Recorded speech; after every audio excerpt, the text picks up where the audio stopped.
はいどうも皆さん、ゆずきゆかりです。どうもキズナあかりです。てか、めっちゃ久しぶりの解説動画じゃないですか？多分1年ぶりくらいですかね。まあ大丈夫よ。このチャンネルには少数精鋭の定期視聴者以外はいないから。多分今、この動画を見ている人も、ほとんどが初めましてで、さようならだし。世知辛いですね。ところで今回は、どんな内容の解説をしてくれるんですか？今回はビジネス書や専門書にも引用されるレベルで有名だけど、最近根拠が怪しくなったり、否定的な意見も多くなっている研究について解説をしていくわね。何気にこのシリーズも長いですね。もう3、4本くらいの解説動画を出してる気がします。だって反証が出るたびに動画を作ってるからしょうがないのよね。とまあ、どうでもいい話はこの辺にして、早速本題に行きたいと思いますが、まず最初に紹介するのは、ダンバー数についてです。ダンバー数ってあれですよね。人間の脳は150人を超える人間関係を維持するのは難しいってやつですよね。なんか昔本で読んだ気がします。このダンバー数は、進化心理学者のロビン・ダンバーが提唱したもので、ある生物の集団の数は、大脳皮質のサイズに対応していて、人の脳のサイズから見ると、コミュニケーションの情報を処理する力にも制限があり、その上限は約150人程度であるという仮説です。もっと簡潔に言うと、対人コミュニケーションは、認知の負荷が大きいので、私たちは、付き合える人間の数に限界があるはずだという考え方ですね。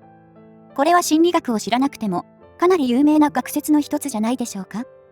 7年くらい前の自己啓発書には、結構引用されているイメージです。まあこれも発表された当時から現代にかけて、批判も当然あって、例えば霊長類の脳サイズについて改めて調べた2017年の研究では、脳のサイズって社会集団のサイズよりも、単に食事の違いで決まるのではないかというような報告も出ています。さらに取り扱うデータの種類を変えると、別に大脳のサイズでなくとも、食事や狩猟スキルだけで、社会集団のサイズと相関関係が出てしまうなど、人の大脳は、社会集団のサイズに比例していると断言するのは難しい状況ではあります。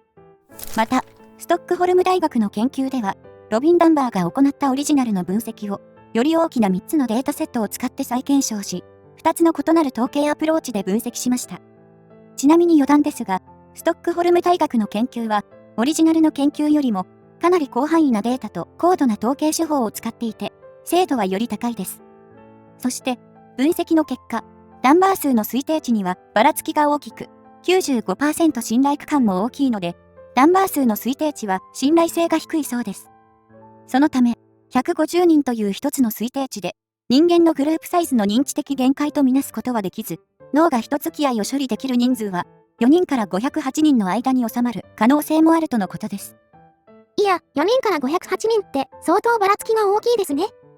逆になぜ150人程度が人間関係の限界だと言ったのかが不思議なレベルですよ。もちろんこの結果については、ロビン・ダンバーも反論を出していて、霊長類の社会は複雑であるため、この分析結果には問題があり、霊長類全体を分析したら、正しい予測はできないと述べています。まあ個人的には、今回のストックホルム大学の分析の方に軍配が上がるように思えますが、ここで紹介していないダンバー数に寄せられた指摘なども見ると、人が形作る集団のサイズは、ロビン・ダンバーが主張するほど、脳の限界によって厳密に制限されているわけでもなく、モチベーションや好みによって限界を乗り越える可能性もあると考えられます。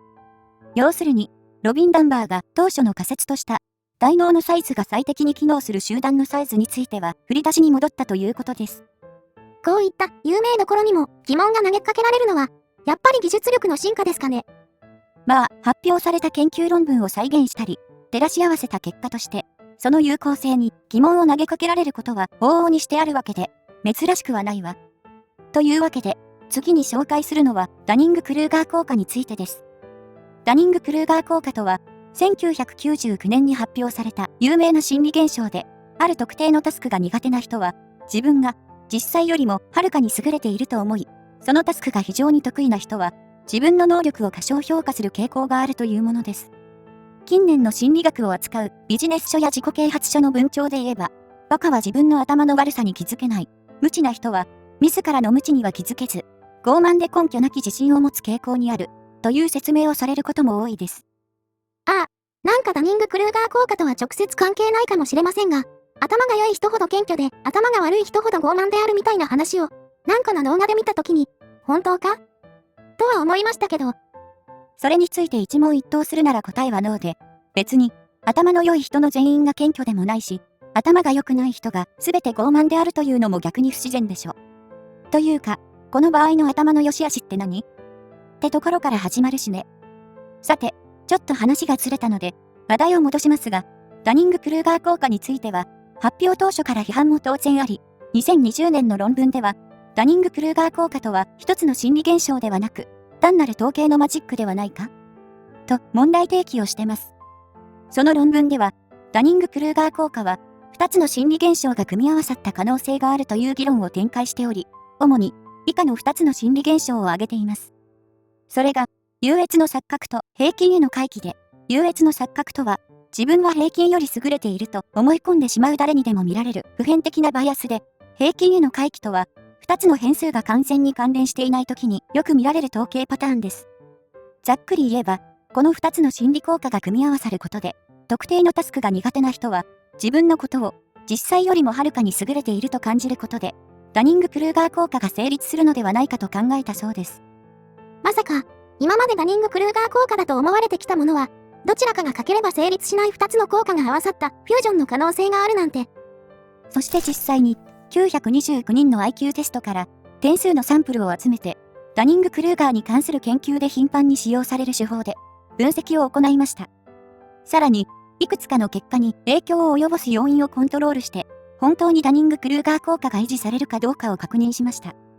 その結果、実際には、誰もが頭の良し悪しに関わらず、自分の能力を過大評価しており、通常の統計誤差を考慮した方が、より説明できることが示されました。ちなみに、2017年頃に出た研究では、ダニング・クルーガー効果は、ランダムなデータを使っても再現できるのではないか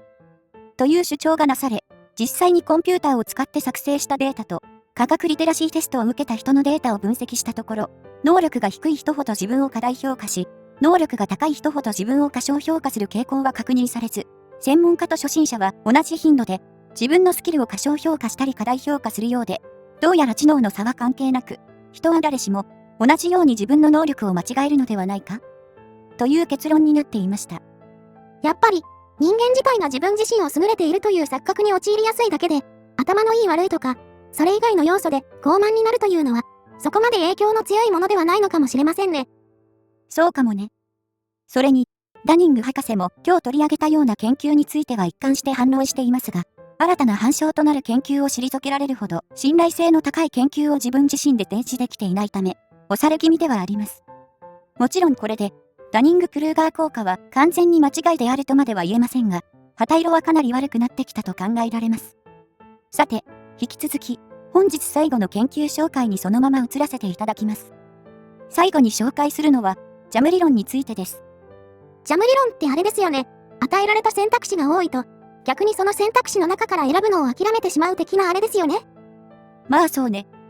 で、肝心のジャム理論とは、要約すると、マーク・レバーとシーナ・アヤンガーが行った実験で、24種類のジャムを並べた場合と6種類のジャムを並べた場合では、集客力は24種類のジャムが勝っていましたが、6種類のジャムの方が最終的に購入される数は多かったという研究で、現在もマーケティング分野などで取り扱われている有名な研究の一つです。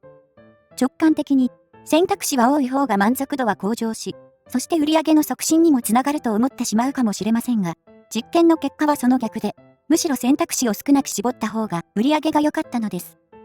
ということは、たまにたった一品だけで勝負しているお店を見かけますが、もしかしてジャム理論を応用してるのでしょうかね。いや、さすがにそこまではわからないわ。さて、このジャム理論の元になった研究は広く支持を集めて、現在でもその効力を疑う人はあまりいませんでした。ところがそこに、ベンヤミン・シャイベーネという研究者が現れて、人は選択肢が多すぎると意欲をなくすというアイエンガーとレッパーの研究結果に対し、現実世界では膨大な選択肢を提示しても成功しているビジネスがたくさんあるという矛盾に気がつきました。そこでシャイベヘネは、成功している企業は消費者が複雑な選択肢から選び出せるようにするため手助けする方法を見つけているのではないかという一つの仮説を立てました。一般的に人はスーパーマーケットに行く際、新商品のジャムを買おうとは考えず、いつもと同じ製品を買うつもりで行くでしょう。この点について、シャイベヘネは、ジャム実験の再現をしつつも、ベースラインの数値をとって、実験の条件に変更を加えながら有効性を探りました。ところが、オリジナルのジャム実験と同じ結果にはなりませんでした。そして同じ頃、ライナー・グライフェネーダーという研究者も、高級チョコレートの選択で、アイエンガーとレッパーの実験を再現してみましたが、こちらもオリジナルの選択肢が多いと、消費者はむしろ選べなくなるという結果を出すことには失敗していました。でも不思議ですよね。すでに2人の研究者が、オリジナルの研究を再現できなかったのなら、もっと多くの研究者によって失敗例が出ていてもおかしくないと思いますけど。それは実にいい指摘だわ。実際、シャイベルネとグライフェネーダーの2人も、その点を疑問に感じ、選択肢の多寡の影響を調べた既存研究を洗い出しました。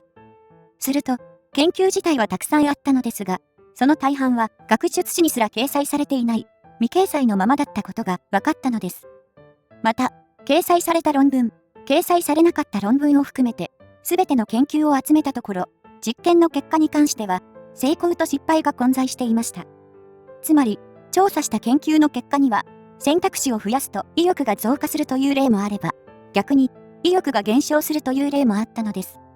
そして、学術誌に掲載された論文は、研究結果の成否にかかわらず、論文自体の与えるインパクトが大きいものを意図的に選んでいたことが分かりました。これを出版バイアスとも言いますが、さらに悪いのは、この件について、学術誌側は、すでに効果が認められている研究を再検証する論文は掲載しないというスタンスだったことです。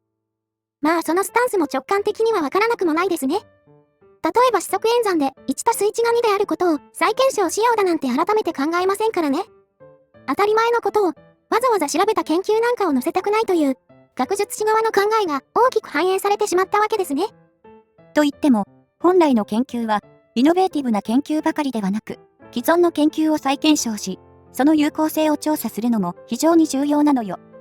ちなみに、ジャム理論について発表された論文の全体を平均したら、選択肢の多さがもたらす影響はゼロだったそうです。ゼロが平均であるのは、なかなかない結果です。